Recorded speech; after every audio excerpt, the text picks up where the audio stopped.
In this guide, I will be showing you guys how to clear up stories on Snapchat.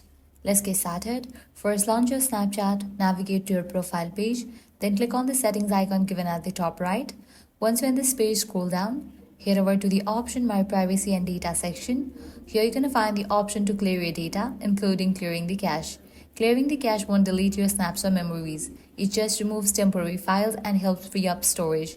You can also enable data saver here if you want Snapchat to use less mobile data. After that, go back and open the memories section by swiping up from the bottom of the screen. Inside memories, you can delete snaps, videos, or items stored in My Eyes only, which can also help reduce storage usage on your device. Lastly, what you want to do is close this and navigate to the option settings. Go to General, go to the option iPhone Storage. From the list of apps, find Snapchat.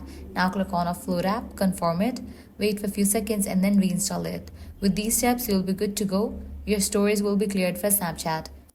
If this guide helped you out, do not forget to like, share and subscribe. Thanks for watching.